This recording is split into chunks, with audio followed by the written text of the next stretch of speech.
Ele, enquanto tá taxando compra de pobre, tirando a isenção de $50 que o mais pobre tinha para comprar vestuário em lojas online, a Shopee, a Shein, etc. Ele, em contrapartida, utiliza o dinheiro desses mesmos mais pobres para comprar para si um sofá que tem até controle remoto. Olha, eu não discordo que o Palácio do Alvorada, o Palácio do Planalto tenham bons móveis. Agora, um sofá com controle remoto é um pouco demais. Chega a ser uma coisa muito curiosa, difícil de explicar, tanto medo em relação ao Tacla Duran. Quem não deve, não teme. Por que tá com medo de ouvir o Tacla Duran aqui nessa comissão? Ah, mas ele é desqualificado, ele é... Tudo bem, irmão, diga isso na cara dele. Por que tanto medo de ouvir o Tacla Duran? Nada justifica o medo e a blindagem que continuam fazendo com esse cidadão Tacla Duran. E vocês votarem contra que esse cidadão seja ouvido, já mostra os podres que estão por baixo do tapete. Os podres da República de Curitiba já saíram na Vaza Jato. Os podres da República de Curitiba estão saindo da boca do Tacla Duran, por mais amordaçada que ela seja. Quem não deve, não teme.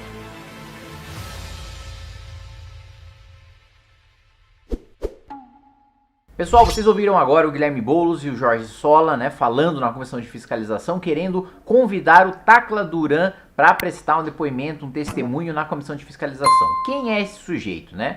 Você dá um Google ali no nome dele, você vai descobrir que ele é acusado de lavar dinheiro, né? Um advogado acusado de ter ali um conluio com os seus clientes, inclusive teve sua prisão decretada e já fugiu para fora do país para não ser preso, e que acusa a Lava Jato de cobrar propina em troca da liberdade dele, em troca de não decretar uma prisão preventiva contra ele, né? Mas o fato é que a própria Lava Jato já foi investigada com base nessa acusação do Tacla Duran e a investigação foi arquivada, ou seja, o que os psolistas e os petistas queriam é só colocar ele lá para ter um palanque para bater na maior operação de combate à corrupção da história do país e querer dizer que tudo foi perseguição política e que na verdade a Lava Jato que tinha os corruptos e não aqueles investigados que eram corruptos, os petistas, né, o pessoal que indicava no PP, no MDB e em outros partidos que formavam parte ali do Petrolão na divisão de propina, principalmente nas diretorias da Petrobras. Mas eu não deixei eles mentirem à vontade não, eu falei a verdade na cara de cada um deles. Assiste aí a resposta.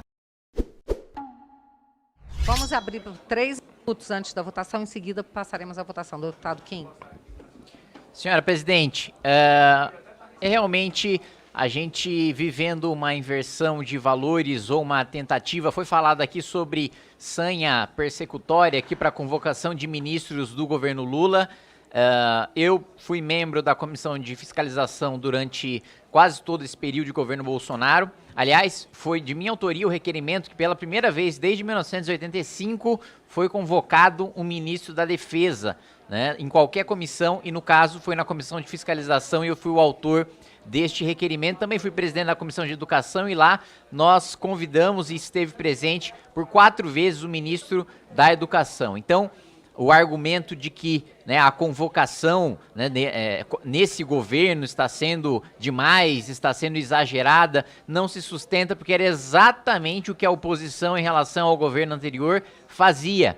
E é essa mesma inversão de valores que eu vejo agora neste convite, né? A maior operação de combate à corrupção da história do país, que acabou livrando o presidente da República em razão de uma manobra processual, de uma questão formal, que na minha avaliação não se sustenta do ponto de vista legal e que assusta que tenha sido tomada justamente no momento em que os crimes iriam prescrever em razão da idade do sujeito que havia sido condenado, no caso, o atual presidente da República, e agora tenta-se inverter o jogo, né, criminalizando quem estava investigando ou julgando os escândalos de corrupção, como se estes fossem os culpados pelos desvios que aconteceram na Petrobras, pelos desvios que aconteceram para pagar a base parlamentar na base da propina aqui dentro do Congresso Nacional, como se tivesse sido a Operação Lava Jato que tivesse criado a maior crise da história do país ou que tivesse, por exemplo, cometido crime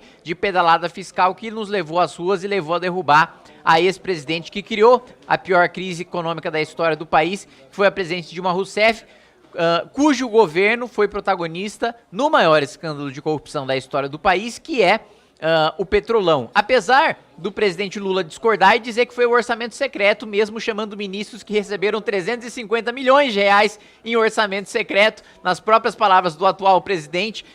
Para ele, o orçamento secreto foi o pior escândalo de corrupção da história, mas ele escolheu chamar ministros, seus próprios ministros que receberam desse orçamento, chama também o processo de impeachment de golpe, mas também nomeia como ministros pessoas que votaram esse suposto golpe, né? Então fica muito esquisito. Primeiro você chamar de maior escândalo de corrupção da história um instrumento que seus próprios ministros utilizaram e depois continuar chamando de golpe o processo de impeachment quando seus próprios ministros votaram a favor desse processo quando eram parlamentares. É isso, presidente. Como orienta a União, deputado Kim? Presidente, eu já gostaria de pedir que se some meu tempo de liderança pela União.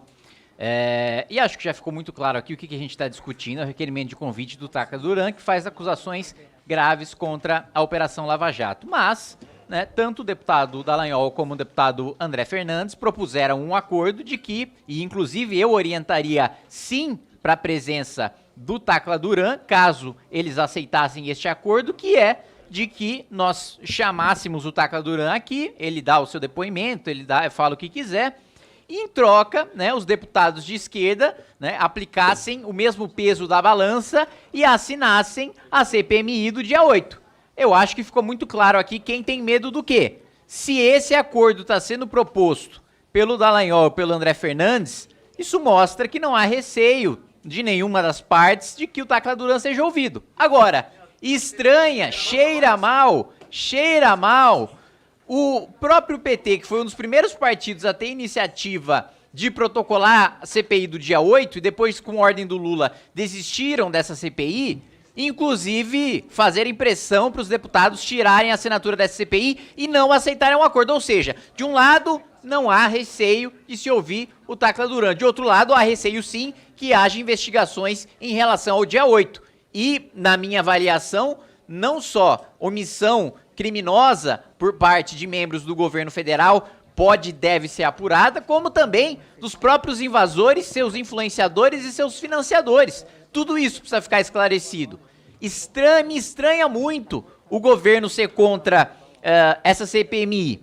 Agora, eu gostaria de discutir também, senhora presidente, o que nós deliberamos e o que nós aprovamos nos relatórios, o que nós votamos em Globo, né? O primeiro dos requerimentos trata justamente da compra com dinheiro público por parte do governo federal, da presidência da República, né, de itens de luxo, né, para o Palácio da Alvorada, né? Foi gasto com um sofá de 65 mil reais que foi comprado para o Palácio da Alvorada, né? Justamente quando o presidente Lula tanto fala em colocar o pobre no orçamento, em taxar os mais ricos, ele, enquanto está taxando compra de pobre online, tirando a isenção de $50 que o mais pobre tinha para comprar vestuário em lojas online, a Shopee, a Shein, etc., ele, em contrapartida, utiliza o dinheiro desses mesmos mais pobres para comprar para si um sofá que tem até controle remoto. Olha, eu não discordo que o presidente da República e que o Palácio da Alvorada, o Palácio do Planalto, tenham bons móveis, né? A gente está falando da expressão máxima do país no Poder Executivo. Agora, um sofá com controle remoto é um pouco demais, né? Não vejo necessidade disso, e mesmo tendo visitado, né, países desenvolvidos na Europa, tendo visitado o Japão, tendo visitado os Estados Unidos, não encontrei nenhum paralelo em nenhuma embaixada ou nenhum palácio governamental como um sofá desses, né, para você definir a posição exata da sua cabeça e da sua perna, né? Para além disso, né, é o mesmo Lula que diz que a classe média ostenta, é o sujeito que vai lá numa manifestação e publicamente exibe o seu relógio de dezenas de milhares de reais e depois a sua equipe tenta pagar no Photoshop. É esse mesmo sujeito que diz que a classe média ostenta e que nossa elite é escravista, né? Ele que se utiliza desses expedientes para obter, né, benefícios que no final das contas não é a alegação de que é um patrimônio da União. Esse é um uso do presidente da República pessoal e que não se sustenta. Um outro ponto que nós também aprovamos hoje, aqui no âmbito desta comissão, é o esclarecimento sobre que o ministro Haddad deve dar sobre o pior resultado nas contas públicas do governo federal em 26 anos. E eu até adicionaria um tema a mais: o aumento do desemprego desde janeiro até hoje. Mais do que isso, a tal da âncora fiscal, que o texto a gente não tem até hoje. A gente não tem até hoje esse texto. Foi feita uma apresentação lá, 10 slides era para falar que o pobre tá no orçamento, um era para falar que precisa ter aumento de imposto, o outro era para falar que mesmo com aumento de imposto o país ia crescer. Sendo que todo mundo sabe, assim, apesar do Lula dizer que os livros de economia estão superados sem nunca ter lido um deles sequer, né, fato é que os tributos, principalmente quando passam de 150 bilhões de reais, como diz o Fernando Haddad, são recessivos, causam crise, né? Para além disso, a gente também aprovou o requerimento para falar sobre as invasões, né, para ter esclarecimentos do governo do porquê as invasões voltaram e porquê, inclusive, há um certo corpo mole no cumprimento de decisões judiciais que determinam a reintegração de posse, né, e que medidas estão sendo tomadas pelo governo preventivas para que isso aconteça, porque até onde se sabe é uma queda de braço entre o MST e o PT, que o MST quer fazer indicação para o INCRA, o PT está segurando indicação para o Centrão, não sei que tipo de negociação está sendo feita, mas enfim, essas invasões estão ocorrendo com esse pano de fundo de troca de cargos com o governo federal, né? E para finalizar, falar apenas sobre, né, a questão do Mais Médicos, que mais uma vez o governo dá brecha na medida provisória, não para que os médicos sejam remunerados, mas para que os governos, muitas vezes ditaduras a que eles estão vinculados, esses sim recebam dinheiro, o que caracteriza, na minha avaliação, um trabalho quase que análogo à escravidão, e para além disso, uma não aplicação de revalida para quem vai atuar no Brasil, que também é o mais absoluto absurdo. Obrigado, presidente.